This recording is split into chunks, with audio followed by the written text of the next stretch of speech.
बंदी छोड़ सतगुरु रामपाल जी परमेश्वर जी की जय हो। परमपिता परमात्मा सारी सृष्टि के रचनहार, कुल मालिक, असंख्य ब्रह्मांडों के स्वामी, जगत गुरु, तीनों लोकों में प्रवेश करके सबका भरण पोषण करने वाले, राजाधिराज, आत्माधार, नाथों के नाथ, देवों के देव महादेव, सर्वेश्वर, महेश्वर, मृत्युंजय, अजरो अमर, आदि अनादि सनातनी प्रभु, जगत पिता जगदीश्वर, श्री श्री 1008 की उपाधि के वास्तविक अधिकारी, अकाल मूर्त सौद स्वरूपी राम वासुदेव, सर्वगतम ब्रह्म, परम पूज्य, प्रथम पूज्य, परम संत, परम पुरुष, परम धनी, परम दयालु, सत्य कबीर, हक्का कबीर, अल्लाहु अकबर, बाखबर, अल्लाह ताला, जगत के तारणहार, जगत के मुक्तिदाता, जगत के जगन्नाथ, हारे के सहारे, हिंदुओं के राम, मुसलमानों के अल्लाह, सिखों के वाहिगुरु, ईसाइयों के मसीह, दया के सागर दयानिधि, करुणा के सागर करुणानिधि, स्वयंभू परिभू, संकट मोचन, कष्ट हरण, मंगल करण, दुख भंजन, अविगत कबीर,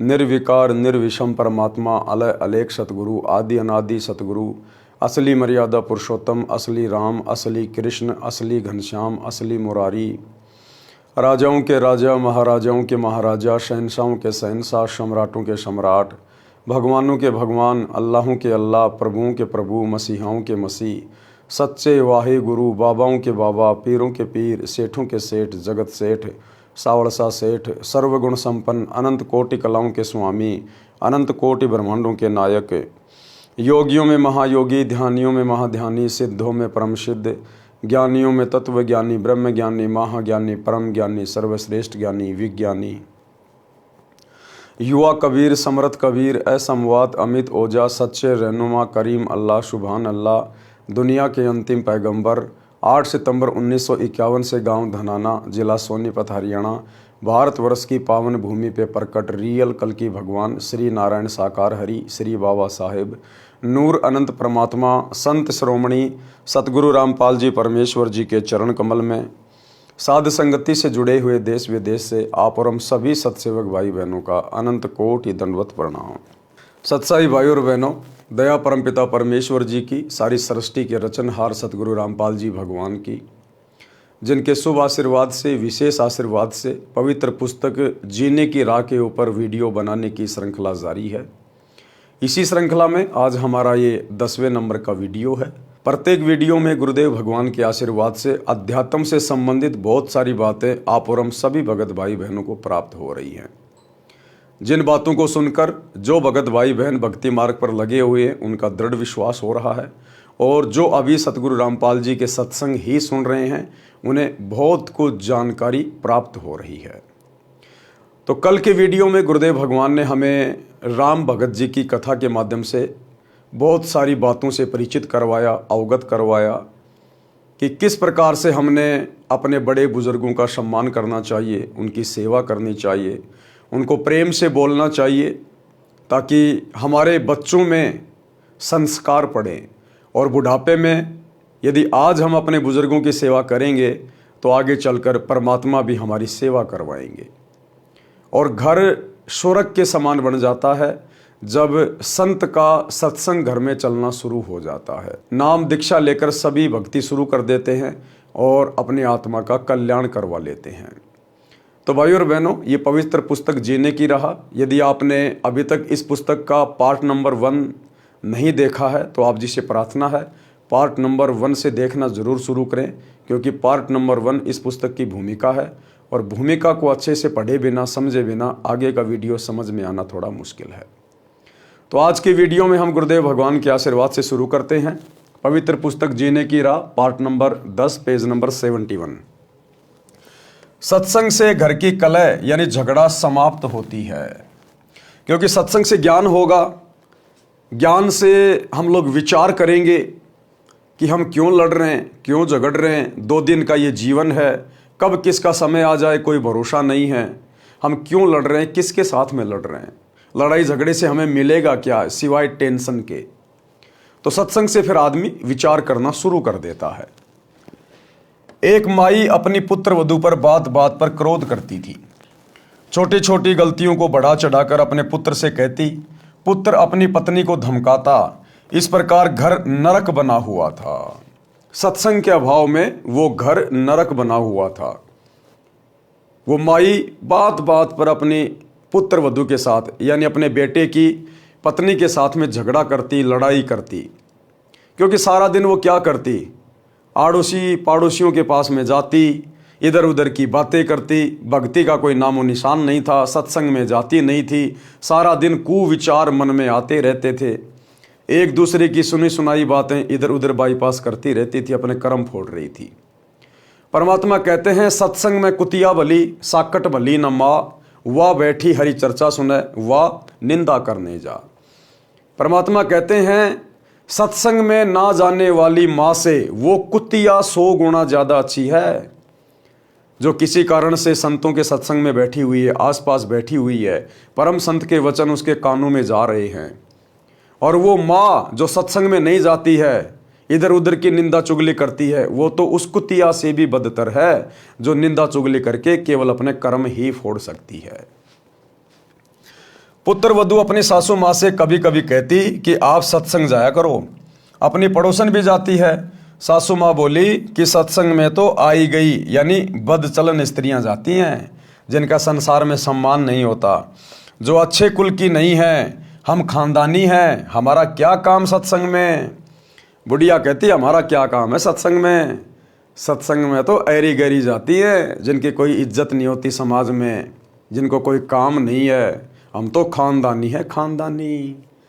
परमात्मा कहते हैं अगले जन्म में फिर वो खानदानी धर्मराज के द्वारा कुतिया बनाई जाती है, कुतिया, बिना सत्संग के, बिना भक्ति के। परमात्मा कहते हैं एक हरि की भक्ति बिना नारी कुतिया होए, गली गली भोकत फिरे टूक न डाले कोई। सारा दिन एक रोटी टुकड़े के लिए घर घर आंडेगी, घर घर, कोई जूत मारेगा, कोई एक आधा टूक डालेगा, नहीं मिलेगा तो खेत में जाके टट्टी खाएगी। जो आज खानदानी बनी बैठी है, जो आज अपने आप को इज्जतदार समझ रही है, कल को नंगी आंडेगी, नंगी, कोई इज्जत नहीं, नाम भी उसका गाली से शुरू होगा, कुतिया कुतिया। अपनी पड़ोसन भी सत्संग में जाती है। सासू माँ बोली कि सत्संग में तो आई गई यानी बदचलन स्त्रियां जाती हैं, जिनका संसार में सम्मान नहीं होता, जो अच्छे कुल की नहीं है, हम खानदानी हैं, हमारा क्या काम सत्संग में। ऐसे पुत्र वधू ने कई बार कोशिश की, परंतु माई मानने को तैयार नहीं होती। एक दिन गांव की स्त्री किसी कार्यवश उसके घर आई तो सास अपनी पुत्र वधू को गालियां दे रही थी, धमका रही थी कि आने दे तेरे खशम को, आज तेरी खाल उतराऊंगी।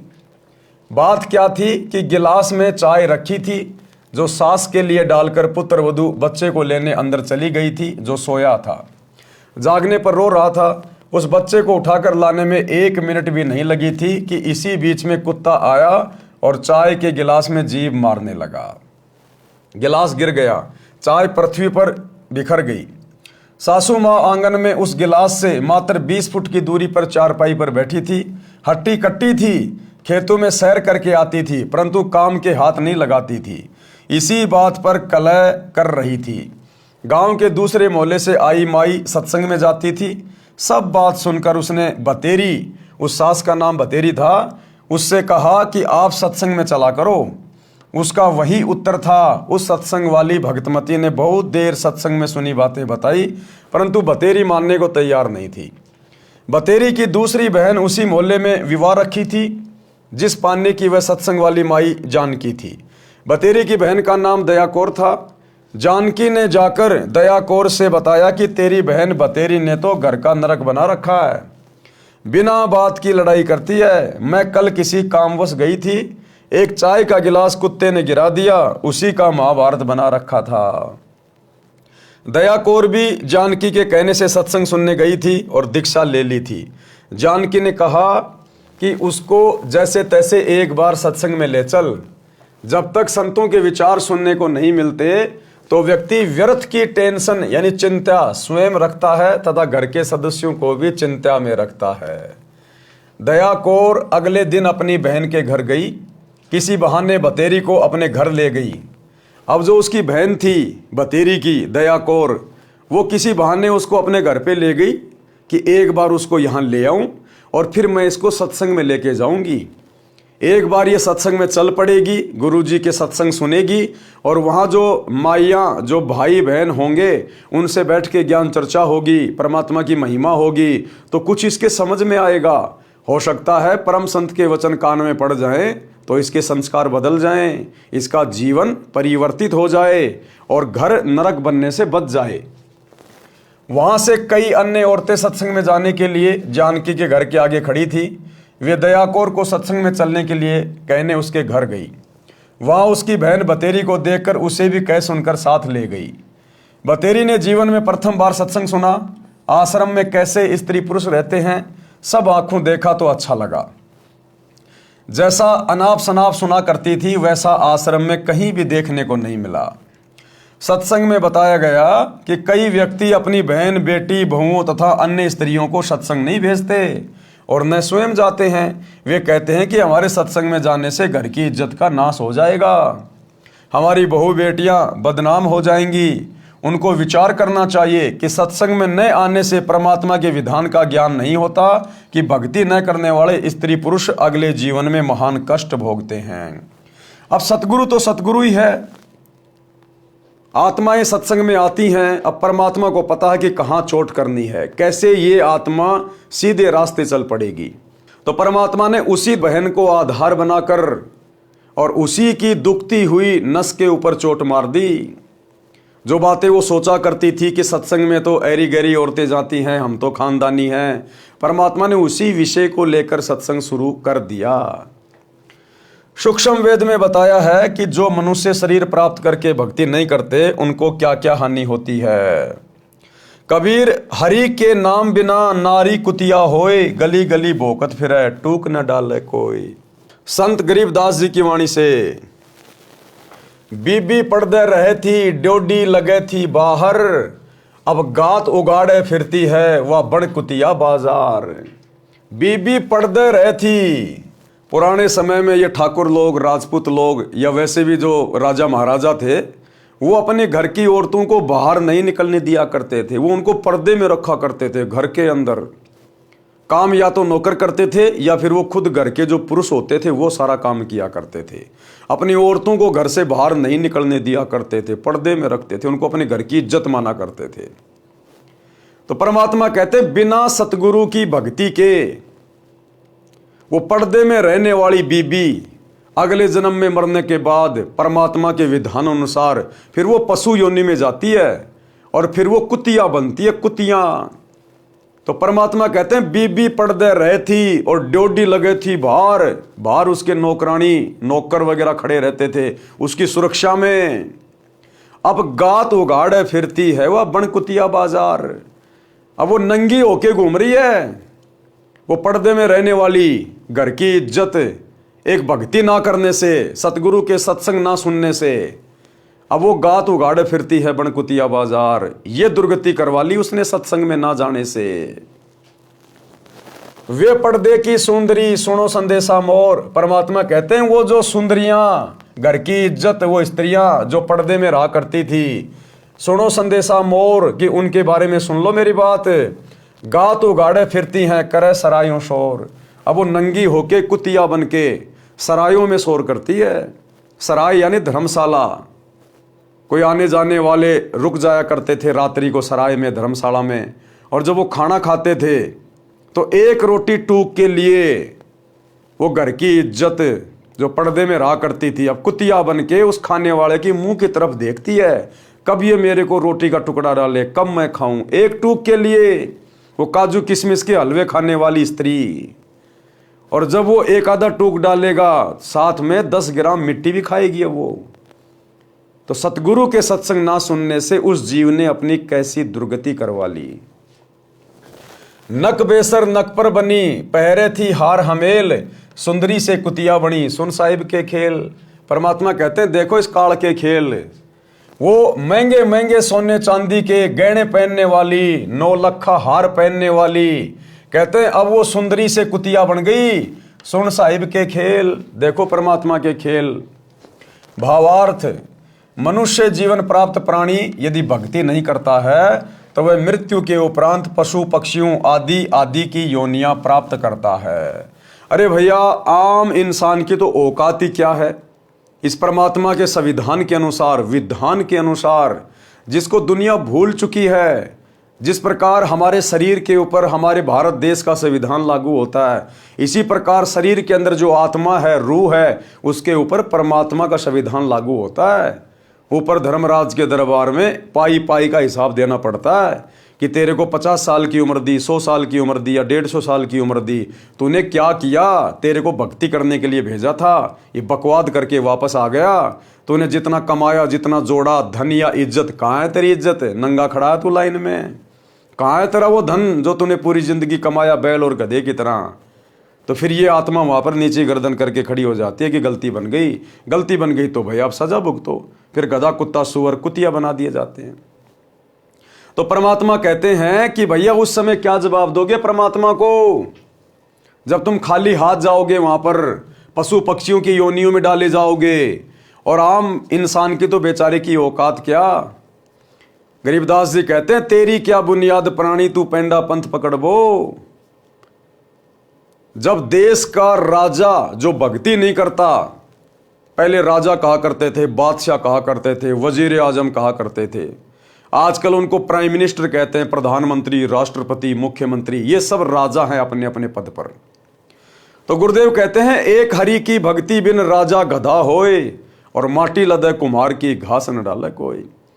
देश का राजा भी अगर सत भक्ति नहीं करता है, और सत भक्ति पूरे विश्व में वर्तमान में केवल सतगुरु रामपाल जी के पास है, बाकी भूल जाना।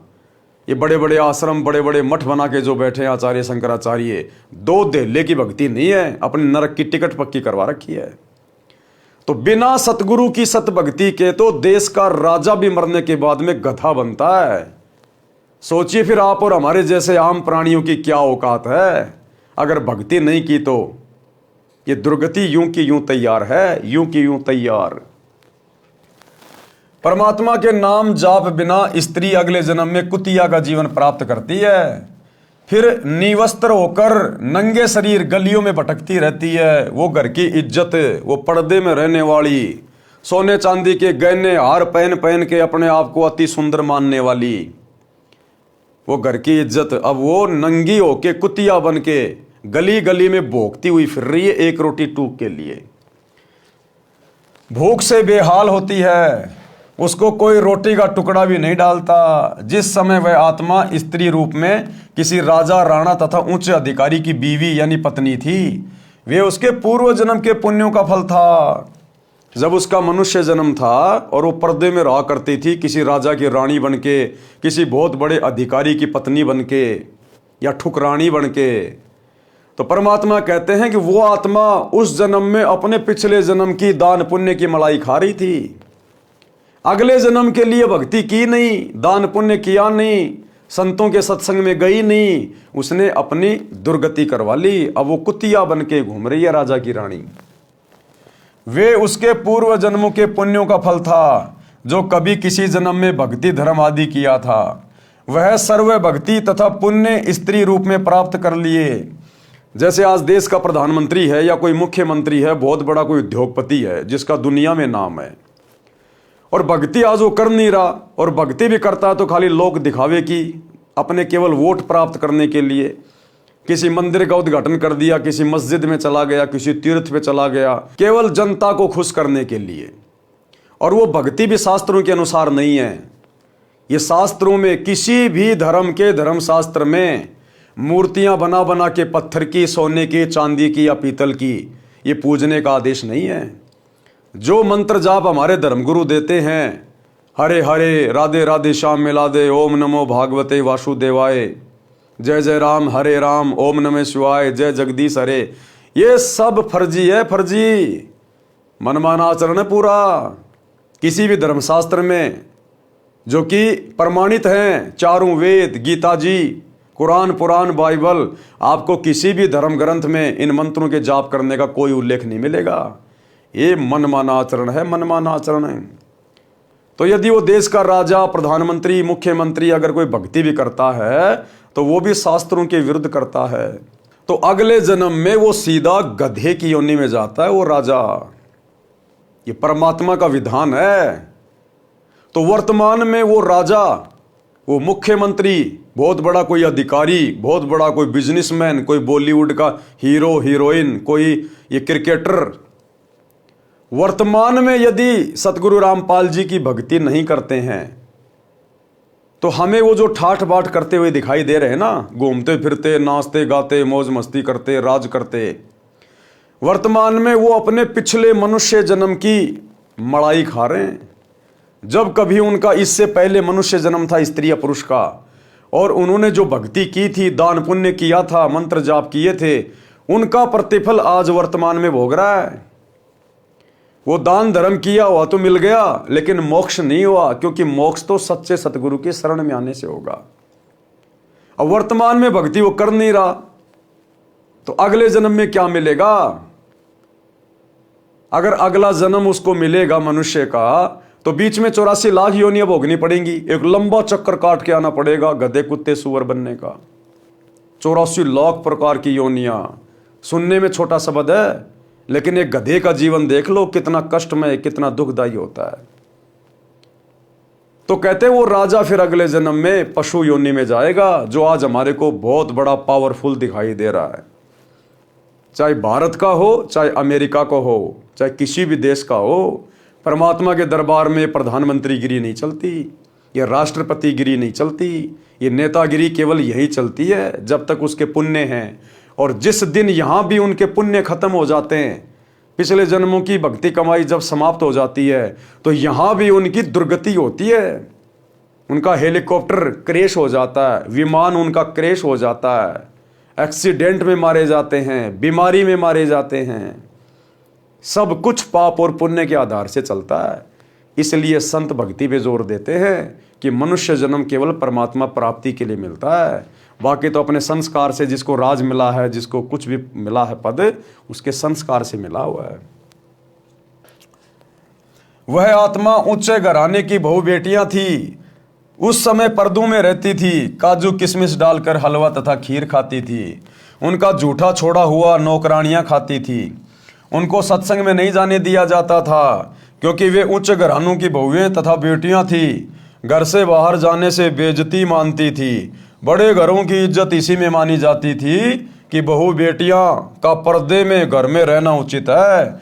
इन कारणों से वह पुण्यात्मा सत्संग विचार न सुनने के कारण भक्ति से वंचित रह जाती थी।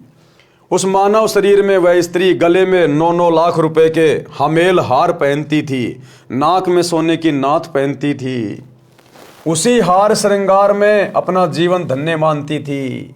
भक्ति ना करने से वे अब कुतिया का जीवन प्राप्त करके नंगे शरीर गलियों में एक एक टुकड़े के लिए तरस रही होती हैं। शहर में पहले सराय यानी धर्मशाला होती थी। यात्री रात्रि में उनमें रुकते थे।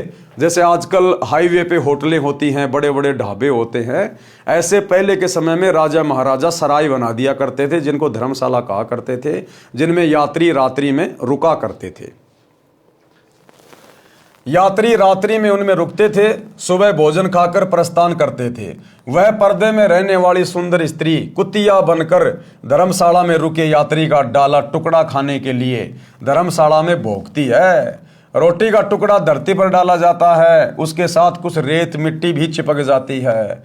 वह सुंदरी जो काजू किशमिश युक्त हलवा खीर खाती थी, भक्ति नहीं करती थी, उस रेत मिट्टी युक्त टुकड़े को खा रही है। यदि मनुष्य शरीर रहते सहते पूरे संत से नाम लेकर भक्ति कर लेती तो ये दिन नहीं देखने पड़ते। और पूरा संत वर्तमान में केवल एक है, सतगुरु रामपाल जी। बाकी जितने भी संत हैं ये सब नकली हैं। भले आपको उनके सत्संगों में प्रधानमंत्री जाता दिखाई दे, मुख्यमंत्री जाता दिखाई दे, बड़ी बड़ी सेलिब्रिटी वहाँ पर जाती हुई दिखाई दें, उनको दंडवत प्रणाम करती हुई दिखाई दें, उनके पास में भक्ति के नाम पर कख भी नहीं है, कख भी 0/0। खुद भी नरक में जाएंगे, अपने फॉलोवर को भी नरक में लेके जाएंगे। सत भक्ति पूरे विश्व में केवल सतगुरु रामपाल जी के पास है। एक बार थोड़ी हिम्मत करके जेब से मोबाइल निकाल कर यूट्यूब पर जाकर सर्च करें, सृष्टि रचना सतगुरु रामपाल जी, धीरे धीरे सुनना शुरू करें एक बार। अन्यथा परमात्मा अपने कर कमल से जो हमें लिख कर दे रहे हैं, ये बीतेगी फिर हमारे साथ में। बड़े बड़े घराने की औरतें, बड़े बड़े अधिकारी, जो काजू किशमिश के हलवे खाया करते थे, बड़ी बड़ी पार्टियों में जा जा के शराब पिया करते थे, अच्छा अच्छा 20 प्रकार का खाना खाया करते थे, लेकिन एक भक्ति ना करने से, और वो भी सच्ची भक्ति ना करने से, अगले जन्म में गधे कुत्ते बनकर उनको दुर्गतियों का सामना करना पड़ता है, नंगे हारना पड़ता है, नंगे। अब वो इज्जत कहाँ गई, वो ऐशो आराम कहाँ गए, वो पार्टियां कहाँ गई। अब पार्टियों में झूठी पत्तड़ चाट रही है वो, जो पर्दे में रहा करती थी, काजू किशमिश खाया करती थी। इसलिए गुरुदेव भगवान कहते हैं, यदि अपनी दुर्गति करवाने से बचना चाहते हो तो समय रहते सत्संग सुनना शुरू कर दो, सच्चे सदगुरु की शरण में आ जाओ, अन्यथा ये दुर्गति चाहे भिखारी हो चाहे राजा हो, अगले जन्म में बिल्कुल तैयार है। इसी संदर्भ में परमात्मा हमें एक कथा सुना रहे हैं, पुल्लोबाई की नसीहत। पुल्लोबाई एक साध्वी थी, जैसे कि मीराबाई थी, ऐसे ही एक साध्वी थी, परमात्मा की भक्ति करती थी, और एक राजा ने उससे नाम उपदेश ले लिया था। उसकी कथा गुरुदेव भगवान हमें यहाँ पर लिख कर दे रहे हैं। हमने क्या शिक्षा लेनी है। एक राजा ने पुल्लोबाई के ज्ञान विचार सुने, बहुत प्रभावित हुआ। उस राजा की 3 रानियां थी। राजा ने अपनी रानियों को पुल्लोबाई के विषय में बताया। राजा ने कई बार पुल्लोबाई भगतनी की, अपनी रानियों के सामने प्रशंसा की। अपने पति के मुख से अन्य स्त्री की प्रशंसा सुनकर रानियों को अच्छा नहीं लगा, परंतु कुछ बोल नहीं सकी। उन्होंने भगतमती पुल्लोबाई को देखने की इच्छा व्यक्त की। राजा ने पुल्लोबाई को अपने घर पर सत्संग करने के लिए कहा, तो पुल्लोबाई ने सत्संग करने की तिथि तथा समय राजा को बता दिया। अब राजा तो धार्मिक विचारों वाला था, वो तो पुल्लोबाई की प्रशंसा इसलिए करता था क्योंकि उसने उससे उपदेश ले रखा था, और वो उसके ज्ञान की प्रशंसा किया करता था, ना कि उसकी सुंदरता की। लेकिन रानियों को यह लगता था कि वो जरूर हमसे भी ज्यादा सुंदर है, इसलिए राजा बार बार उसकी प्रशंसा कर रहा, जो उनको अच्छा नहीं लगता था। तो रानियों ने एक दिन विचार करके राजा से कहा कि हम उस पुल्लोबाई को देखना चाहते हैं जिसकी आप इतनी प्रशंसा करते हो। रानियों ने देखा कि हम कितनी सुंदर हैं और कैसे कैसे सोने चांदी के गहने पहन रखे हमने, हमारे से भी ज्यादा सुंदर होगी क्या। लेकिन संतों की, भक्तों की सुंदरता भक्ति में होती है, दान धर्म में होती है, अच्छे आचरण में होती है, सोने चांदी से कोई सुंदरता नहीं होती है। ये तो उन रानियों के अपने विचार थे, बिना सत्संग के। तो एक दिन राजा ने पुल्लोबाई से प्रार्थना की, तो पुल्लोबाई ने सत्संग करने का टाइम फिक्स कर दिया कि फला फला दिन मैं परमात्मा के आशीर्वाद से आपके घर पर ज्ञान चर्चा के लिए आऊंगी। तो रानियां बड़ी प्रसन्न हुई कि अब देखेंगे उस पुल्लोबाई को कितनी क्या सुंदर है। और जिस दिन वो पुल्लोबाई आई, उस दिन रानियों ने और ज्यादा हर श्रृंगार मेकअप वगैरह कर लिया कि हमसे भी ज्यादा सुंदर है क्या वो। फिर पुल्लोबाई उनको अंत में क्या नसीहत देती है, क्या उनको सलाह देती है। उन्होंने भगतमती पुल्लोबाई को देखने की इच्छा व्यक्त की। राजा ने पुल्लोबाई को अपने घर पर सत्संग करने के लिए कहा, तो पुल्लोबाई ने सत्संग की तिथि तथा समय राजा को बता दिया। सत्संग के दिन रानियों ने अति सुंदर तथा कीमती वस्त्र पहने तथा सब आभूषण पहने, अपनी सुंदरता दिखाने के लिए कोई कसर नहीं छोड़ी। रानियों ने सोचा था कि पुल्लो बहुत सुंदर होगी। भगतमती पुल्लो राजा के घर आई। उसने खद्दर का मैला सा वस्त्र धारण कर रखा था, हाथ में माला थी, चेहरे का रंग भी साफ नहीं था। भगतमती पुल्लो को देखकर तीनों रानियां खिलखिलाकर हंसने लगी और बोली, ये है वो पुल्लो, हमने तो सोचा था बहुत सुंदर होगी। उसकी बात सुनकर भगतमती पुल्लोबाई ने कहा कि क्या कहा पुल्लोबाई ने अब उनकी बातें सुनकर, गहना बादा तन की शोभा, यानी तुम अपने शरीर के ऊपर जो कीमती कीमती वस्त्र पहनकर, आभूषण पहनकर जो अपनी शोभा मान रही हो ना, अपनी इज्जत मान रही हो ना, कहते हैं वस्त्र आभूषण तन की शोभा, और ये तन काचो भांडो, ये शरीर तो कच्चे मटके जैसा है, और भक्ति बिना बनोगी कुतिया, राम भजो ना रांडो। कि हे बेशरम औरतों, भक्तिहीन औरतों, बिना परमात्मा की भक्ति के आज तुम अपने शरीर की सुंदरता, ये बहुत महंगे महंगे कपड़े, सोने चांदी के आभूषणों को समझ रही हो ना, ये शरीर तो कच्चे मटके की तरह है, कब फूट जाए कोई भरोसा नहीं।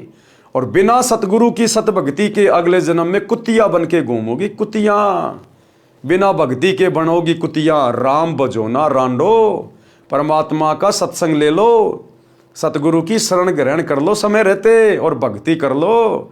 तुम्हारे जैसे ना जाने कितनी जा चुकी हैं गधी और कुतिया की योनियों में। तो इस प्रकार से पुल्लोबाई ने उनको समझाने का प्रयास किया। भावार्थ, सुंदर वस्त्र तथा आभूषण शरीर की शोभा बढ़ाते हैं। ये शरीर नाशवान है, जैसे कच्चा घड़ा होता है। ये शरीर क्षण भंगुर है, यानी कब नष्ट हो जाए, एक्सीडेंट में ये मर जाए, छत से गिर जाए तो ये खराब हो जाए, टूट जाए, फूट जाए, आग में ये जल जाए, जहर खाने से ये मर जाए। इस शरीर का कोई स्टैंड ही नहीं है, ये तो बिल्कुल कच्चा मटका है, क्षण भंगुर है। न जाने किस कारण से, किस आयु में और कब नष्ट हो जाए। यदि भक्ति नहीं की तो अगले जन्म में कुतिया का जन्म पाओगी, फिर निवस्त्र भटकती फिरोगी। इसलिए कहा है रांडो, अर्थात स्त्रियों भक्ति करो। रांड शब्द विधवा के लिए प्रयोग होता है, परंतु सामान्य रीति में स्त्रियां अपनी प्रिय सखियों को प्यार से संबोधित करने में प्यारी गाली के साथ प्रयोग किया करती थी। अब शिक्षित होने पर यह शब्द प्रयोग नहीं होता। भगतमती पुल्लोबाई ने सत्संग सुनाया, कबीर परमेश्वर जी की साखियां सुनाई और क्या कहा, कबीर हरि के नाम बिना नारी कुतिया हो, गली गली भोकत फिरे टूक न डाले कोय।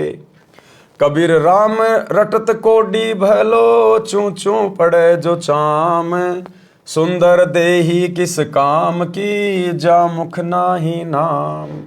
परमात्मा कहते हैं राम रटत कोडी भलो और चू चू पड़े जो चाम, सुंदर देह किस काम की, जामुख नाही नाम। एक व्यक्ति है, बहुत अट्टा कट्टा शरीर है, अच्छा चिकना चुपड़ा चेहरा है, अपने आप को बड़ा धन्य मान रहा है, सुंदर समझ रहा है, और राम नाम है नहीं उसके पास, यानी सच्चे सतगुरु की भक्ति है नहीं। तो परमात्मा कहते हैं वो चाहे कितना अट्टा कट्टा है, कितना सुंदर है, कितना स्वस्थ उसका शरीर है, अगले जन्म में बिना सतगुरु की भक्ति के 84 में जाएगा, पशु पक्षियों की योनियों में कष्ट उठाएगा।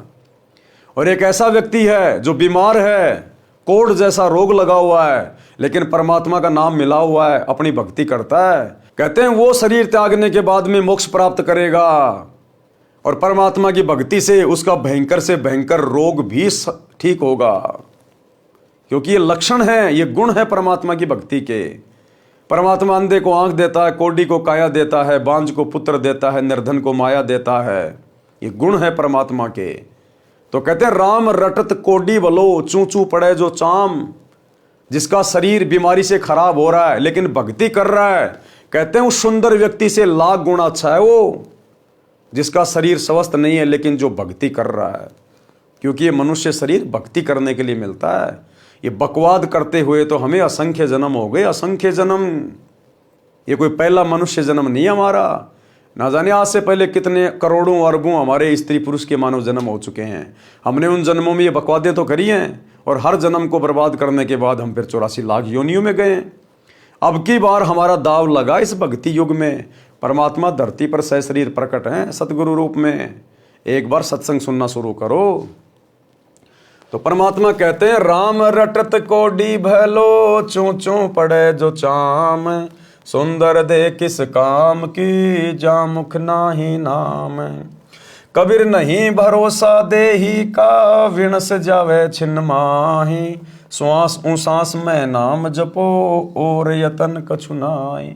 परमात्मा कहते हैं ना जाने ये तुम्हारा शरीर कब छूट जाएगा, इसका कोई भरोसा नहीं है। लिखा हुआ नहीं है कि तू 40 साल जिएगा, 50 साल जिएगा। परमात्मा के कागजों में तो लिखा है, लेकिन तुम्हें नहीं पता इस बात का। इसलिए अपनी मृत्यु को अति निकट समझकर, संतों के सत्संग सुनकर, ज्ञान से परिचित होकर उनके शरण लेके अपनी आत्मा का कल्याण कराओ। नहीं भरोसा देही का, ये विनस जाए छिन माही, 1 सेकंड नहीं लगती कब ये मर जाएगा एक्सीडेंट में, भूकंप में, बीमारी से। कहते हैं श्वास ऊ श्वास में नाम जपो और यतन कछु नाई। सतगुरु तुम्हें जो मंत्र दीक्षा देगा उसको श्वास ऊ श्वास से जपो, यानी सतगुरु जो विधि बताएगा उस विधि से भक्ति करो, मंत्रों का जाप करो, तब इस मनुष्य जन्म का कोई फायदा है। कबीर श्वास ऊ श्वास में नाम जपो, व्यर्थ श्वास मत खो, ना जाने इस श्वास को आवन हो के न होए। गरीब सर्व सोने की लंका थी, रावण से रणधीरम, एक पलक में राज्य गया जम के पड़े जंजीरम। कि वर्तमान में तुम्हारी औकात क्या है, हम हैं क्या, हैसियत क्या है। मालिक कहते हैं मर्द गर्द में मिल गए, जिनको वास्तव में हम लोग मर्द कह सकते हैं, जो वास्तव में ताकतवर थे, बलवान थे, जिनके पास में धन था, पावर थी, रावण जैसे, कंस जैसे, हिरण्यकशिपु जैसे। कहते मर्द गर्द में मिल गए, वो भी मिट्टी में मिल गए, बिना सतभक्ति के, बिना सतगुरु की सत्संगति के। मर्द गर्द में मिल गए रावण से रणधीरम, कंस केश चानोर से हिरणाकुश बलवीरम। कहते हैं तुम्हारी तो औकात क्या है, वर्तमान में 5-5 फुट के, 6-6 फुट के, 6.5 फुट के, पता नहीं क्या समझने लग जाते हैं अपने आप को। रावण की 150 फुट की हाइट थी, 150 फुट की। रोजाना 100 जोटों का मांस खाता था, 100 मटके दारू के पीता था रावण। अब ये बातें तुम्हारे समझ में कम आएंगी। एक बार सतगुरु के सत्संग सुनना शुरू करो, तब पता चलेगा इस दुनिया में कैसे कैसे बलवान होके जा चुके हैं। भीम द्वापर युग में, जिसमें 10,000 हाथियों जितनी पावर थी, आज एक कुत्ता बस में नहीं आता इंसान के। एक कुत्ता पीछे लग जाए तो आदमी आगे होके भग लेता है, और फिर भी ना जाने अपने आप को क्या समझ के रखते हैं कि हमारे से बड़ा बलवान कोई है नहीं। 4 दिन कोई सिंगल हड्डी आदमी जिम में क्या चला जाता है, शर्ट फाड़ने को हो जाता कि बस मेरे से बड़ा तो कोई है नहीं, हट जाओ सामने से सारे, नहीं तो फोड़ दूंगा। तो परमात्मा कहते हैं यहां रावण जैसे चले गए, जिन्होंने भगवान शंकर के कैलाश पर्वत को भी हिला दिया था। तुम्हारे से 1 क्विंटल का पत्थर नहीं हिलता आज। कहते हैं वो बिना सतगुरु की सतभक्ति के कुत्ते वाली मौत मरे, कुत्ते वाली मौत है। और आज कहीं चूहे बन के जमीन में बिल खोद के रह रहे वो। तो कहते हैं वर्तमान में 5-5 फुट के इंसानों, तुम्हारी क्या औकात है, तुम्हारी क्या वैल्यू है अगर भक्ति नहीं करी तो। कहते हैं सर्व सोने की लंका थी, रावण से रणधीरम। रावण 1 लाख पूत 1.25 लाख नाती, उस रावण के दीवाना बाती। रावण के 1 लाख बेटे थे, एक से बढ़कर एक, और 1.25 लाख रिश्तेदार थे उसके। कहते हैं आज उसके घर में कोई दीपक जलाने वाला भी नहीं है, उसका खानदान समाप्त हो गया। आज जिसके घर में 2-4 बेटे हो जाए ठीक ठाक से, पूरे गांव को धरना चाहता है, अगले जन्म में चूहा बन के बिल बना के रहेगा, दुनिया को दुखी करने वाला। सर्व सोने की लंका थी, रावण से रणधीरम, एक पलक में राज्य गया जम के पड़े जंजीरम। गरीब मर्द गर्द में मिल गए, रावण से रणधीरम, कंस केश चानूर से हिरणाकुश बलवीरम। और तेरी क्या बुनियाद है, जीव जन्म धर लेत। गरीबदास जी कहते हैं हे कलयुग के इंसान, तेरी क्या औकात है उन पहले वाले महापुरुषों के सामने। तेरा तो जीव शरीर है, जीव। तेरी तो कोई वैल्यू नहीं है, ना तो कोई ताकतवर है, ना ऐसा तो कोई धनवान है, कोई पैसे वाला है। आज कुछ नहीं है तेरे पास में, कब तेरी फूक निकल जाए कोई भरोसा नहीं है। गरीब तेरी क्या बुनियाद है, जीव जन्म धर लेत। और गरीब दास हरि नाम बिना खाली रह जा खेत। सच्चे सतगुरु की भक्ति कर ले, अन्यथा भक्ति के बिना तेरा ये मनुष्य जन्म खाली रह जाएगा, और यमराज के दरबार में जाके मुंह लटकाएगा, सीधा 84 लाख योनियों में ठोकेगा। शब्दार्थ, कबीर परमेश्वर जी ने अध्यात्म का विधान बताया है, यानी परमात्मा का संविधान बता रहे हैं। कहा है कि जो स्त्री भक्ति नहीं करती वह अगले जन्म में कुतिया का जीवन प्राप्त करके गली गली भौंकती फिरती है। कोई उसको भोजन का ग्रास भी नहीं डालता।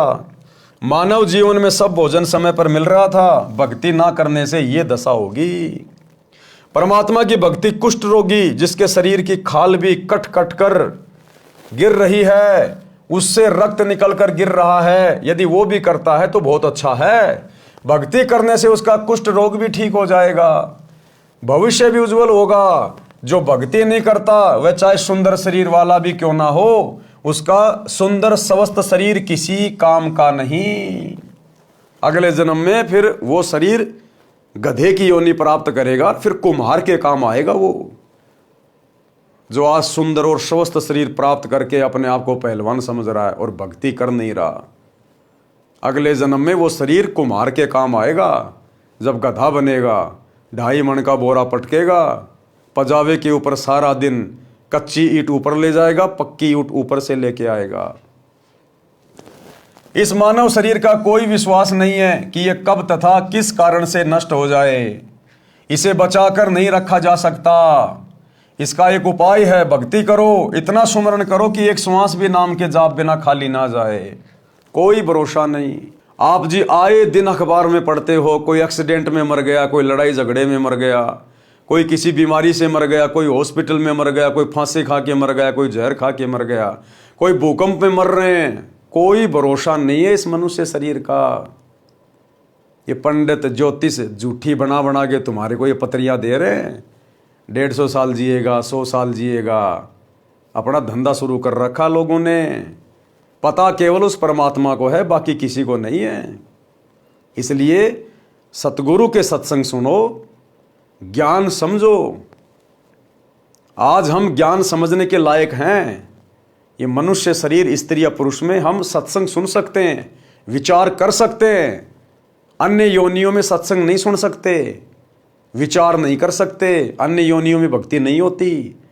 ये भक्ति और मोक्ष केवल मनुष्य शरीर में मिलता है।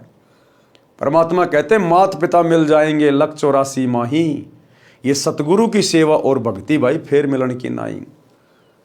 बहुत सारे लोग कहते हैं ना कि माता पिता ही भगवान है, बस माता पिता की सेवा करो। सेवा करना अच्छी बात है, लेकिन माता पिता भगवान नहीं होते। अरे फिर तो बहुत भगवान हो गए। दुनिया में ना जाने कितने माता पिता हैं। आप भी कल को किसी के माता पिता बनोगे, कल को आप भी भगवान बन जाओगे। अपने आप को भगवान कहलाने वाला इंसान नरक में जाता है। नरक में यम के दूत उसके मुंह में मूतते हैं। तो परमात्मा कहते हैं माता पिता तो तुम्हें कल को मरने के बाद जब गधा बनेगा उस समय भी मिल जाएगा, कुत्ता बनेगा तो भी माता पिता मिल जाएंगे, मनुष्य बन जाएगा तो भी माता पिता फिर मिल जाएंगे। लेकिन ये सतगुरु की सेवा और भक्ति ये दोबारा नहीं मिलती, बार बार नहीं मिलती। बड़ी मुश्किल से दाव लगता है, इसको चूकना नहीं चाहिए। श्वास छोड़ते समय तथा लेते समय प्रत्येक श्वास में नाम जपो। श्वास को नाम के जाप बिना व्यर्थ ना करो। ये श्वासों से किया जाने वाला सुमरण केवल वर्तमान में इस धरती पर सतगुरु रामपाल जी के पास है। जो श्वास श्वास से नाम जपा जाता है, जिसको सतनाम कहते हैं। इसी सतनाम को जपने के लिए हमें ये श्वासें दी है परमात्मा ने। श्वास छोड़ते समय तथा लेते समय प्रत्येक श्वास में नाम जपो। श्वास को नाम के जाप बिना व्यर्थ ना खो। इस श्वास को ज्ञान नहीं है, ये अंदर गया है तो बाहर आएगा कि नहीं आएगा। इसलिए गफलत ना करके भक्ति में लग जाओ। यदि आपके पास धन है और सुविधाएं भी हैं, इनके कारण भक्ति करना न भूलना। श्रीलंका के राजा रावण के पास अत्यधिक धन था। उसने सोने के मकान बना रखे थे और स्वयं भी योद्धा था, परंतु श्री रामचंद्र के साथ युद्ध हुआ, मारा भी गया और श्रवण भी लूट लिया गया। उसकी सोने की लंका भी हिंदुस्तान से जो वानर सेना गई थी लूट के ले आई। कोई 5 किलो, कोई 10 किलो उधर से तोड़ तोड़ के ले आए उसकी सोने की लंका को। तो कहते हैं उसका धन भी गया और उसका वो बल भी गया, राज्य भी गया। ये सब एक पलक में हो गया, यानी राम जी के तीर से मारा गया।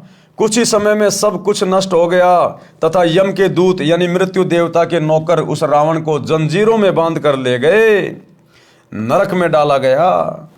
रावण जैसे मर्दाने यानी सूरवीर मिट्टी में मिल गए तथा मथुरा का राजा कंस, उसका प्रसिद्ध पहलवान चाणूर, कंस का नौकर केसी, रूपधारी राक्षस तथा हिरण्यकशिपु जैसे बलवान भी भक्ति बिना जीवन व्यर्थ कर गए।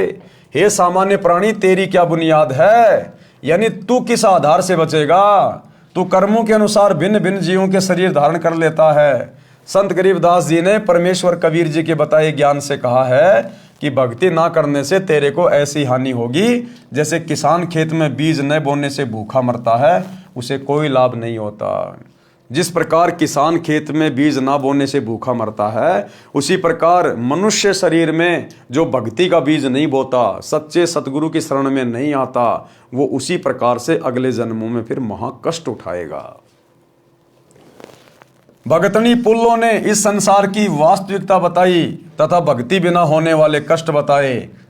छोटे से राज्य के टुकड़े को प्राप्त करके आप इतना गर्व कर रहे हो, ये व्यर्थ है। लंका का राजा रावण ने सोने के मकान बना रखे थे, सत भक्ति न करने से राज्य भी गया, सोना भी यही रह गया, नरक का भागी बना। राजा रानियों ने उपदेश लेकर भक्ति की तथा जीवन धन्य किया। जब पुल्लोबाई ने सत्संग किया और समझाया पूरी रात ज्ञान चर्चा करके, तब उन रानियों पे सत्संग का असर हुआ, क्योंकि सत्संग से ज्ञान होता है और हमारे संस्कार चेंज होने लग जाते हैं। तो राजा की रानियों ने भी वो मान बढ़ाई छोड़कर और पुल्लोबाई से उपदेश लेकर परमात्मा की भक्ति शुरू कर दी। कबीर हरि के नाम बिन राजा ऋषभ होए, ऋषभ यानी खच्चर गधा, मिट्टी लदे कुम्हार के घास न नी रह कोई। भगवान की भक्ति ना करने से राजा गधे का शरीर प्राप्त करता है, कुम्हार के घर पर मिट्टी ढोता है, घास स्वयं जंगल में खाकर आता है। यानी गधे के साथ में बहुत ज्यादा बुरी बीतती है, यानी वो सबसे ज्यादा कर्मों की मार झेलता है, सबसे ज्यादा गधा। क्योंकि जब उसका मनुष्य जन्म होता है वो राजा होता है, और राजा ना जाने कितने लोगों को दुखी कर देता है, कितने लोगों को परेशान कर देता है। और वैसे भी राजा देश की जनता के टैक्स से अपनी सर्व सुख सुविधाएं भोगता है, तो पूरी जनता का जो कर्जा होता है वो राजा के ऊपर होता है। और अगले जन्म में वो राजा मरने के बाद गधा बनकर देश के प्रत्येक नागरिक का गधा बनता है, किसी का बैल बनता है, किसी की गाय बनती है, किसी की भैंस बनता है। इस प्रकार से अपना कर्जा उतारता, फिर वो इतनी दुर्गति होती है राजा की। तो फिर पीछे तू पशुआ की जे दीजे बैल बनाए, चार पहर जंगल में डोले तो नहीं उधर भराए। फिर ये दुर्गति होगी उस राजा की, अगले जन्म में जानवर बन के, और उसका पेट भी नहीं भरेगा ढंग से। इतना मोटा पेट लगा देगा भगवान, इतना मोटा, सारा दिन नीचा मुंह करके खाता रहेगा, पीछे से निकालता रहेगा, उसका पेट भी ढंग से नहीं भरेगा। और किसान सारा दिन जब वो बैल बनेगा उसको खेत में हल में जोतेगा, और शाम को सूखा सूखा चारा डालेगा, सूखा जौं का भूस। आंखों में आंसू आएंगे लेकिन मजबूरी में खाना पड़ेगा। जब वो राजा था, बड़े बड़े 7 स्टार होटल में 56 प्रकार की डिश खाता था, लेकिन एक भक्ति नहीं करी। अरे राज्य भी कर, किसने मना किया, लेकिन साथ में सतगुरु की भक्ति भी कर, और नेक नीति ईमानदारी से परमात्मा से डर कर अपना राज्य कर, जनता के साथ न्याय कर। राजा को यदि सत्संग मिल जाए, सच्चा गुरु मिल जाए, तो राजा को फिर ज्ञान होगा कि सदा राजा नहीं रहूंगा, कल को शरीर छोड़ के जाना पड़ेगा, परमात्मा को जवाब भी देना पड़ेगा। अगर परमात्मा ने तुझे इतनी बड़ी जिम्मेदारी दी है पूरे देश की, तो तेरे पास अच्छा अवसर है देश की सेवा करने का। राजा तो बहुत अच्छी प्रकार से भक्ति कर सकता है, क्योंकि राजा के पास धन की कमी नहीं होती। वो दान धर्म खूब कर सकता है, भंडारे कर सकता है, अपने शुभ कर्म बना सकता है, लेकिन बिना ज्ञान के वो उल्टे अपने कर्म फोड़ के जाता है और अगले जन्म में पशु योनि में जाता है। तो गुरुदेव कहते हैं फिर 56 प्रकार के भोजन खाने वाला, फिर वो कुर्डियों पे डोलता है, गंदगी खाता, फिर वो गधा बन के। सिर पर सींग दिए मन बोरे, धूम से मच्छर उड़ाए। फिर कहते हैं वो बैल बनेगा, उसके सिर पे 2 सींग लग जाएंगे और धूम से मच्छर उड़ाए। आज जो एसी में सोता है, कल को फिर बैल बनेगा ना, फिर उसके एक पूंछ लगा दी जाएगी, वो पूंछ ही उसका पंखा होगी, वो ही उसकी कूलर होगी, वो ही उसकी एसी होगी, उसी से अपने मच्छर और मक्खियां उड़ाएगा फिर वो राजा। तो कहते हैं सिर पर सींग दिए मन बोरे, धूम से मच्छर उड़ाए, और कांधे जुआ जोते कुआ, कोंदू का बुशकाए। उसको फिर किसान खेत में जोतेगा, खेत से पानी निकालेगा चड़स से, और खाने को क्या मिलेगा, कोंदू का भूस, जोक का चारा मिलेगा, जोक का भूस, जो बहुत तीखा होता है, चुभता है, लेकिन खाना पड़ेगा। अब वो राजा थोड़ी है जो उसके लिए 20 प्रकार की सब्जियां और 3 प्रकार की चपाती लेके आएंगे। भक्ति करता तो परमात्मा फिर से उसको मनुष्य जन्म देता, कोई बड़ा अधिकारी बनता, हो सकता राजा बन जाता, फिर से उसको वो सुविधाएं मिलती, लेकिन उसने अपनी बात बिगाड़ ली एक सच्चे सतगुरु की शरण ग्रहण ना करने के कारण। भावार्थ, गधे का शरीर पूरा करके वह प्राणी बैल की योनि प्राप्त करता है। कौन? वो राजा, वो अधिकारी जो भक्ति नहीं करता। मानव शरीर में जीव को कितनी सुविधाएं प्राप्त थी। भूख लगते ही खाना खाओ, दूध पियो, चाय पियो, प्यास लगे तो पानी पी लो। भक्ति ना करने से वही प्राणी बैल बनकर सुबह से शाम तक 4 पहर अर्थात 12 घंटे तक जंगल में फिरता है, हल में जोता जाता है। दिन में केवल 2 बार आहार बैल को खिलाया जाता है, दोपहर 12 बजे तथा रात्रि में। परंतु बैल को बीच में भूख लगी है और चारों ओर चारा भी पड़ा होता है, लेकिन खा नहीं सकता। हाड़ी उसको घास नहीं खाने देता। पानी भी समय पर ही दिन में 2 या 3 बार पिलाया जाता है। सिर पर सींग तथा एक दुम यानी पूंछ लगी होगी। जब मानव शरीर में था तब वह जीव कूलर, पंखे तथा एसी कमरे में रहता था। अब एक दुम है, इसको चाहे कूलर की जगह चाहे पंखे की जगह प्रयोग करो, उसी से मच्छर उड़ाता है। कहते हैं ऐसी दुर्गति होगी एक सतगुरु की भक्ति के बिना। सत्संग में यह भी बताया गया है कि घर में कलह का कारण परमात्मा के विधान को न समझकर संसार के भाव में चलना है। घर का कोई सदस्य घर में हानि नहीं करना चाहता, किसी कारण से हानि हो जाती है तो उसको लेकर कलह नहीं करनी चाहिए। जो हानि होनी थी वह तो हो चुकी है, वह तो ठीक नहीं होगी। व्यर्थ की कलह करना समझदारी नहीं है। लेकिन ये विचार तो भाई और बहनों उस समय उत्पन्न होंगे जब हम सच्चे सतगुरु की शरण में आके सत्संग सुनना शुरू करेंगे कि भैया जानबूझ के कोई घर में नुकसान नहीं करना चाहता, ना सास, ना बेटा, ना बेटे की बहू। जानबूझ के कोई हानि नहीं करेगा अपने घर में। जो होनी होती है वो हो गई, अब वो ठीक तो हो नहीं सकती। अब व्यर्थ में झगड़ा करके, लड़ाई करके तुम घर में अशांति पैदा कर सकते हो। लेकिन ये विचार आएंगे सत्संग में जाने से, सत्संग सुनने से। और जो सत्संग नहीं सुनता वो क्या करेगा सारा दिन? घर की औरतें क्या करेंगी?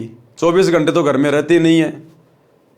आड़ोस पड़ोस में औरतों के साथ जाएंगी, बड़ी बुढ़ियों के पास बैठेंगी, वो ना जाने कहाँ कहाँ की बातें बताएंगी। उसकी बहू ऐसी, उसकी सास ऐसी, वो निकम्मी है, वो ऐसी है, उसने ये कर दिया, उसने वो कर दिया।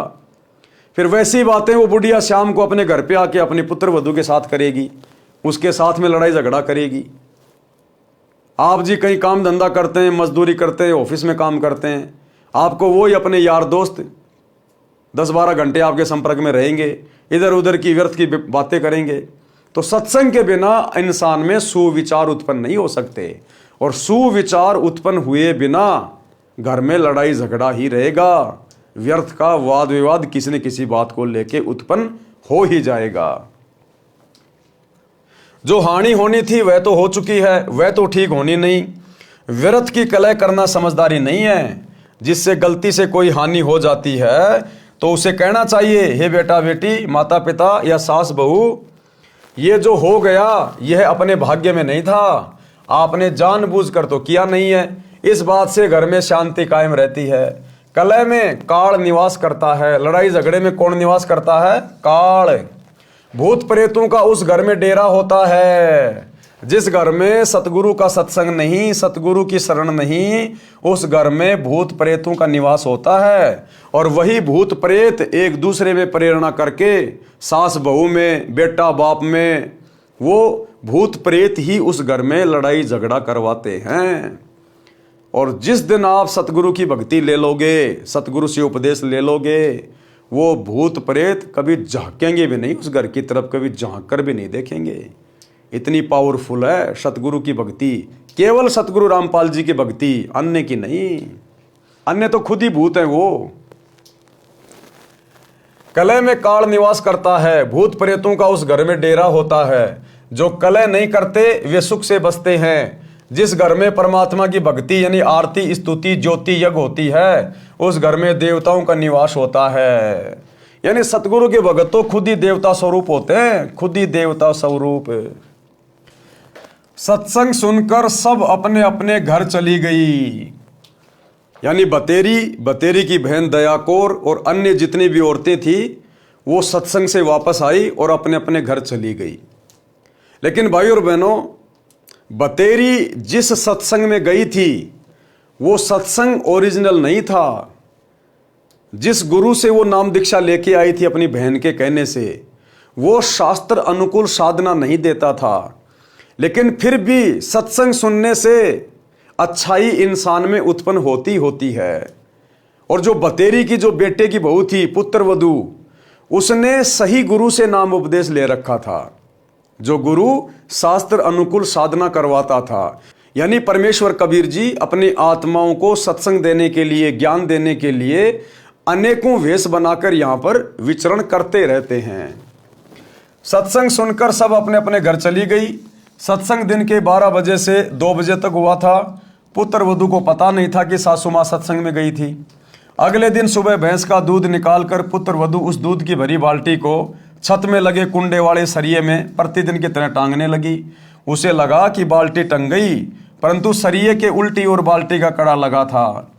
पुत्र वधू ने सोचा कि ठीक लगा है और बाल्टी छोड़ दी। बाल्टी पृथ्वी पर गिर गई, दूध बिखर गया। आवाज सुनकर बतेरी आई और पुत्र वधू दूध के बजाय सासू माँ की ओर मायूसी से देख रही थी। अब उस पुत्र वधू ने सोचा, जिसका नाम निशा था, कि भैया अब तो घर में वही लड़ाई झगड़ा, वही कलह शुरू हो जाएगी। अब ये जीने देगी ना मरने देगी, और रात को इसका बेटा आएगा, उससे भी मेरी पिटाई करवाएगी। उस बुढ़िया की तरफ देखने लग गई। बोलना उचित नहीं समझा, क्योंकि पुत्र वधू को पता था कि सासू माँ किसी भी सफाई के वचन नहीं सुनती। सोच रही थी कि आज का सारा दिन लड़ाई झगड़े में जाएगा, शाम को पति आएगा, उससे भी पिटाई करवाएगी। हे परमात्मा, ये कौन बनी? ऐसी गलती तो कभी नहीं हुई थी। हे सतगुरु, कुछ तो दया करो। उस निशा ने भी उपदेश ले रखा था। वो भी अपने सतगुरुदेव भगवान से अरदास करने लगी कि हे परमात्मा, हे गुरुदेव, दया करो, ऐसी गलती तो मेरे से कभी नहीं बनी। हे सतगुरु, कुछ तो दया करो, मैं तो आपकी भक्ति भी भूलने लगी हूँ। मुझे तो सारा दिन सासू माँ के श्लोक याद रहते हैं, क्योंकि घर में 24 घंटे लड़ाई झगड़ा। अब वो बहू बेचारी ज़्यादा कुछ बोलती नहीं, क्योंकि उसने तो नाम उपदेश ले रखा था। वो सासू माँ सारा दिन लड़ाई झगड़ा रखती थी, तो बेचारी डर के मारे अपने गुरुजी की भक्ति भी नहीं कर पाती थी, सत्संग भी नहीं सुन पाती थी। और सासू माँ के श्लोक ज़्यादा याद थे, यानी उसकी गालियाँ ज़्यादा याद रहती और सत्संग रहते कम याद। तो बोले, गुरुदेव, मैं तो आपकी भक्ति भी भूलने लगी हूँ, ये तो इतना झगड़ा करती है। हे सतगुरु, कुछ तो दया करो, मैं तो आपकी भक्ति भी भूलने को हो रही हूँ। मुझे तो सारा दिन सासू माँ के श्लोक याद रहते हैं। बतेरी बोली, बेटी, जो होना था वह हो गया। आज हमारे भाग्य में दूध नहीं है, चिंता ना कर। इस दूध को ऊपर से हाथों से बाल्टी में डालकर भैंस को पिला दे। ये कहकर जो नाम दीक्षा ली थी उसका जाप करने लग गई। पुत्र वधू को अपने कानों पर विश्वास नहीं हो रहा था। सोच रही थी कि माताजी आज पता नहीं कौन सा स्टेशन पकड़ गई। ये शीतल वचन तो बतेरी की बोरी में नहीं थे, इसमें तो खड़ भरी थी। आसपास से निकलती थी तब भी बड़बड़ की झल निकलती थी। पुत्र वधू का नाम निशा था। वह सोच रही थी कि निशा, आज निशा में तेरी बुरी होगी दशा, यानी आज रात्रि तेरी पिटाई होगी। इसका बेटा आएगा, उस समय सारी बात बताएगी और तेरी बुरी दशा होगी। निशा की सोच थी कि पति को बताएगी, वह माता की बात सुनकर मेरी कुछ नहीं सुनता, अच्छी बुरी कहेगा, सारा दिन और रात्रि रोने में जाएगी। निशा ने दूध बाल्टी में डालकर भैंस को पिला दिया, बाल्टी धोकर रख दी। बतेरी आई और बोली कि बेटी, रोटी खा ले, चिंता मत कर बेटी। मैं कल मेरी बहन दया कौर के साथ दिन में सत्संग में गई थी, मेरी तो आंखें खुल गई। मैं तो बहुत कलिहारी बनी हुई थी। बेटी, हो सके तो क्षमा कर देना। पीछे हुआ सो हुआ, आगे से अपनी बेटी को पलकों पे रखूंगी। मेरी असली बेटी तो तू है, जन्मी बेटी तो अगलों की थी। वह चली गई, अपना दुख सुख साझा है। मेरी तो एक दिन के सत्संग ने ही आंखें खोल दी। मात्र एक दिन के सत्संग ने उस बुढ़िया को परिवर्तित कर दिया, चेंज कर दिया।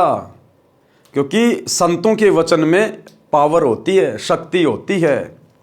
और यदि सत्संग मिल जाए पूर्ण संत का, तो ये जीवन भी परिवर्तित और मृत्यु के बाद में सीधा परमात्मा के दरबार में मोक्ष। नकली संतों के सत्संग से, उनकी नाम दीक्षा से मोक्ष नहीं मिलेगा। 84 लाख योनियों का कष्ट नहीं कटेगा। गधे कुत्ते सूअर बनने से नहीं बच सकते। ये महाउपकार तो पूर्ण संत करता है, और पूर्ण संत वर्तमान में धरती पर सतगुरु रामपाल जी हैं। बेटी, अगले रविवार को आप भी चलना, मैं भी चलूंगी। अब उस बतेरी को इस बात का पता नहीं था कि मेरी बेटी ने पहले से ही सत्संग ले रखा है। वो बेचारी डर डर के भक्ति किया करती थी। सासू माँ को वो बताया नहीं करती थी कि बताऊंगी तो और ज़्यादा झगड़ा करेगी ये, तो छुप छुप के अपनी आरती कर लेती थी, कोई सत्संग वगैरह सुन लिया करती थी इस प्रकार से। तो बुढ़िया को इस बात का मालूम नहीं था। तो बुढ़िया ने कहा, बेटी अगले रविवार को आप भी चलना, मैं भी चलूंगी, धीरे धीरे बेटे को भी ले चलेंगे। निशा ने अपने गुरुजी का फोटो यानी स्वरूप कपड़ों में छिपा रखा था। फोटो निकालकर चरणों में शीश रखकर कहा कि हे गुरुवर, आज आपने अपनी बेटी की पुकार सुन ली, घर स्वर्ग बना दिया। शाम को चतर सिंह आया, यानी उस बुढ़िया का बेटा, शाम को चतर सिंह आया तो माता ने दूध गिरने का जिक्र भी नहीं किया। कुछ दिन बाद चतर सिंह को भी नाम दिला दिया। कुछ समय पश्चात निशा के गुरुजी आ गए। अब एक दिन उसकी पुत्र वधू के गुरुजी उसके घर पे आ गए। निशा ने बताया कि गुरुजी, मेरी सासू माँ बहुत अच्छी है, इसने भी गुरु का नाम ले लिया है। बतेरी ने कहा, महाराज जी, निशा ने कभी नहीं बताया कि इसने दीक्षा ले रखी है, ये मेरी कलह से डरती होगी, अब बताया है जब मैंने नाम ले लिया। अच्छा किया इसने, यदि पहले बता देती तो मैं और अधिक दुखी करती और पाप की भागी बनती। निशा के गुरुजी ने कहा, अब उसके गुरुदेव ने क्या कहा, बुढ़िया को क्या कहा? निशा के गुरुदेव ने कहा, माई बतेरी, आप तो आसमान से गिरी और खजूर में अटकी हो, क्योंकि आपकी दीक्षा शास्त्र अनुकूल नहीं है। यानी आपने जिस गुरु से दीक्षा ली है वो गुरु दीक्षा देने का अधिकारी नहीं है। उस गुरु की भक्ति मोक्षदायक नहीं है, शास्त्रों के अनुसार नहीं है। आपको थोड़ा बहुत सुख तो दे देगी वो भक्ति, थोड़ा बहुत राहत तो दे देगी, यहाँ ज्ञान से आप लड़ाई झगड़ा तो छोड़ दोगी, लेकिन शरीर छूटने के बाद में नरक में जाने से नहीं बच सकती, गधी और कुतिया बनने से नहीं बच सकती, 84 लाख योनियों में जाना पड़ेगा, क्योंकि वो गुरु शास्त्र अनुकूल साधना नहीं दे रहा, क्योंकि आपकी दीक्षा शास्त्र अनुकूल नहीं है। सत्य साधना बिना मोक्ष नहीं हो सकता, और सत्य साधना भाई और बहनों वर्तमान में केवल पूज्य गुरुदेव जी के पास है। जैसे रोग की सही औषधि खाने से ही रोग से मोक्ष मिलता है, इसी प्रकार सत्य साधना करने से जन्म मरण के रोग से मुक्ति मिलती है। निशा ने सोचा कि सासू माँ नाराज हो जाएगी, इसलिए बीच में ही बोल उठी कि गुरुजी, सुना है आपने नई पुस्तक लिखी है, वह संगत ने छपवाई है, क्या आपके पास है? गुरुजी बोले, हे बेटी, आपको देने के लिए आया हूँ। ये कहकर गुरुजी दूसरे कमरे में गए जिसमें ठहरे थे, उसमें थैला रखा था। निशा भी साथ साथ गई और बोली, गुरुदेव, बिरड़ के छत्ते को मत छेड़ो, मुश्किल से शांत हुआ है। गुरुजी बोले, हे बेटी, अब तेरी सास जी की पूरी रुचि भक्ति में है, अब ये मानेगी। गुरुजी 3 दिन रुके, तत्व ज्ञान समझाया। बतेरी ने भी गुरु बदल लिया और अपना कल्याण करवाया। 3 दिन तक गुरुदेव ने सत्संग सुनाया, क्योंकि कबीर परमात्मा भिन्न भिन्न वेश धारण करके पृथ्वी पर घूमते रहते हैं अपनी आत्माओं के लिए। तो जब अच्छे से सत्संग सुनाया, सृष्टि रचना बताई, तो उसकी सासू को फिर ज्ञान समझ में आ गया कि भाई मैंने तो अपनी आत्मा का कल्याण करवाना है। अगर एक डॉक्टर से रोग ना कटे तो डॉक्टर बदलने में कोई दिक्कत नहीं होनी चाहिए। तुरंत उसने गुरुजी को सरेंडर कर दिया और शास्त्र अनुकूल भक्ति दीक्षा लेकर शुरू कर दी। सत्संग से घर स्वर्ग बन गया, चारों ओर शांति हो गई। जहां गाली गलौज से सारा दिन गोले छूटते थे, अब उस घर में परमात्मा के ज्ञान की गंगा बहने लगी। भगतमती निशा के गुरुजी परमेश्वर कबीर जी थे, जो अन्य वेश में सत्य भक्ति प्रचार करने के लिए घूमते फिरते थे। उन्होंने बताया कि किस प्रभु की भक्ति करनी चाहिए, पढ़ें इसी पुस्तक के पेज नंबर 226 पर। निष्कर्ष, परमेश्वर कबीर जी ने बताया है कि मन नेकी कर ले 2 दिन का मेहमान, कि हे जीवात्मा, क्या फूला फूला फिर रहा है, ये 2 दिन का जीवन है, यानी छोटी सी तेरी उम्र है, और कब परमात्मा के घर जाना हो जाए कोई भरोसा नहीं है। ऊपर जाकर क्या जवाब देगा, क्या हिसाब किताब देगा। समय रहते भक्ति कर ले। मात पिता तेरा कुटुंब कबीला, कोई दिन का रल मिल का मेला, अंत समय उठ चले अकेला, तज माया मंडान। कहाँ से आया कहाँ जाएगा, तन छूटे तब कहाँ समाएगा। कि भाई सबसे पहले तो तेरे को आत्मज्ञान होना चाहिए कि तू कहाँ से आया है, यानी क्यों तेरा जन्म हुआ है, कहाँ जाएगा, मरने के बाद तू कहाँ जाएगा। जब तेरा शरीर छूटेगा तो कौन तुझे ओटेगा, तो किसकी शरण में जाएगा। आज व्यक्ति घर से बाहर किसी शहर में जाता है तो पहले विचार करता है कि कहाँ रहूँगा, क्या खाऊंगा, कहाँ मेरा ठिकाना होगा। और नालायक, ये शरीर छोड़ते समय तू जरा भी विचार नहीं करता कि मरने के बाद मैं कहाँ जाऊँगा, पशु बनूंगा या इंसान बनूंगा या मेरा क्या होगा। ये संतों के सत्संग से पता चलता है। आत्मज्ञान उसी को कहते हैं। कहाँ से आया कहाँ जाएगा, तन छूटे तब कहाँ समाएगा। आखिर तुझको कौन कहेगा गुरु बिना आत्मज्ञान, कि बिना सतगुरु के तुझे ये आत्मज्ञान भला कौन बताएगा। कौन तुम्हारा सच्चा साई, झूठी है ये सकल सगाई। चलने से पहले सोच रे भाई, कहाँ करेगा विश्राम। रहट माल पन घट जो भरीता, आवत जात भरे कर रीता। जुगन जुगन तू मरता जीता, करवा ले रे कल्याण।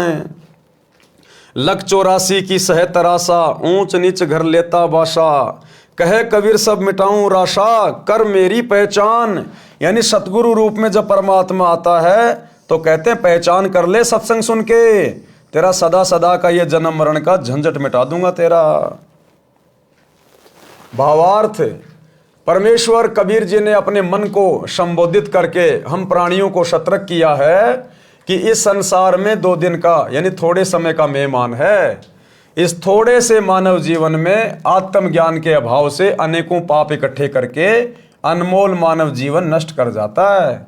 धन कमाने की विधि तो संसार के व्यक्ति बता सकते हैं, परंतु गुरुदेव जी के बिना आत्मज्ञान यानी जीव कहाँ से आया, मनुष्य जीव का मूल उद्देश्य क्या है, सतगुरु धारण किए बिना यानी दीक्षा लिए बिना जीव का मानव जन्म नष्ट हो जाता है। ये बात गुरु जी के बिना कोई नहीं बताएगा। चाहे पृथ्वी का राजा भी बन जा, परंतु भविष्य में पशु जन्म मिलेगा। जन्म मरण का चक्कर गुरु जी के ज्ञान व दीक्षा मंत्र बिना समाप्त नहीं हो सकता। जब तक जन्म मरण का चक्कर समाप्त नहीं होता तो बताया है कि ये जीवन अरहट का कुआं लोई, या गढ़ बंध्या है सब कोई। कीड़ी कुंजर और अवतारा, अरहट डोर बंधे कई बारा। भावार्थ, जैसे रहट के कुएं में लोहे की चक्री लगी होती है, उसके ऊपर बाल्टियों की चैन वेल्ड की जाती है, उसको रहट कहा जाता था। पहले बैल या ऊंट से चलाते थे, जैसे कोल्लू बैल ऊंट से चलाते हैं, पहले अधिक चलाते थे। रहट की बाल्टियां नीचे कुएं से पानी भरकर लाती हैं, ऊपर खाली हो जाती हैं। ये चक्कर सदा चलता रहता है। इसी प्रकार पृथ्वी रूपी कुएं से पाप तथा पुण्यों की बाल्टी भरी, ऊपर स्वर्ग नरक में खाली की। इस प्रकार जन्म मरण के चक्कर में जीव सदा रहता है। आज इंसान बन गए, जैसे भी भक्ति की, दान पुण्य किया, शरीर छोड़ने के बाद ऊपर गए, थोड़े बहुत जो पुण्य थे, जो भक्ति थी, उसके प्रतिफल में थोड़े बहुत दिन हमारे को स्वर्ग में बैठा दिया जाएगा। वो कमाई खर्च होते फिर हमारे को नरक में ठोक दिया जाएगा, क्योंकि हमारे पाप कर्म ज़्यादा होते हैं बिना सतगुरु की भक्ति के। नरक का समय पूरा होगा, फिर पृथ्वी पर 84 लाख योनियों में पशु पक्षियों के शरीर में कष्ट भोगने के लिए डाल दिया जाएगा। तो परमात्मा कहते हैं ये चक्कर तेरा सदा चलता रहेगा। 84 के बाद फिर तेरे को एक मनुष्य जन्म मिलेगा, फिर उस मनुष्य जन्म में तू इसी प्रकार से परिवार के पोषण में, बच्चों के लालन पालन में, 2 रोटी कमाने में, भक्ति कभी की कभी नहीं की, मरने के बाद फिर गधा कुत्ता। कहते ये अरहट का कुआं, अरहट का चक्कर तेरा सदा चलता ही रहेगा। इसको सतगुरु के बिना कौन समाप्त करेगा, कोई नहीं कर सकता। ऊपर के शब्दों में यही समझाया है कि संसार में परिवार धन सब त्याग कर एक दिन अकेला चला जाएगा, फिर कहीं अन्य स्थान पर जन्म लेकर यही क्रिया करके चला जाएगा। यदि आप घर से किसी अन्य शहर में जाते हैं तो जाने से पहले निश्चित करते हो कि कहाँ जाएंगे, उसके बाद कहाँ विश्राम करेंगे, परंतु संसार छोड़कर जाते हो तो कभी विचार नहीं करते कि कहाँ विश्राम करोगे। हे जीव, 84 लाख प्रकार के प्राणियों के शरीरों में प्रताड़ना सहन करता है, मरता जीता नए प्राणी का जीवन प्राप्त करता है। कभी राजा बनकर उच्च बन जाता है, कभी कंगाल बनकर नीच कहलाता है। परमात्मा कबीर जी समझा रहे हैं कि अवतारगण राम कृष्ण आदि आदि भी सत्य साधना न मिलने के कारण जन्म मरण के चक्कर में पड़े हैं। अब बताओ, ब्रह्मा विष्णु महेश ये भी जन्म मरण के चक्कर में हैं।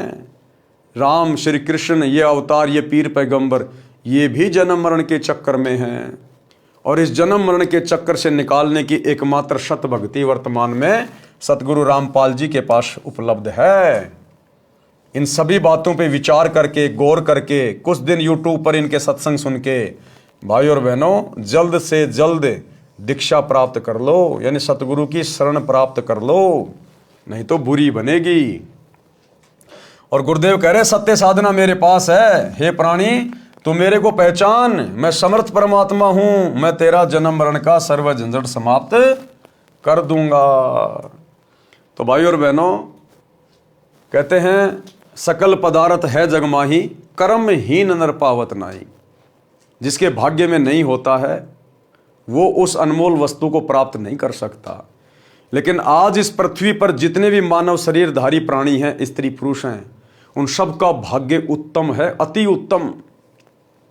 क्योंकि आज सतगुरु धरती पे प्रकट हैं। आपको वो अनमोल वस्तु सहज में उपलब्ध है जिसके लिए हमें 84 लाख योनियां भोगने के बाद ये मनुष्य चोला मिला है, स्त्री या पुरुष का। तो आज हम किसी को भी निर्भाग नहीं कह सकते हैं।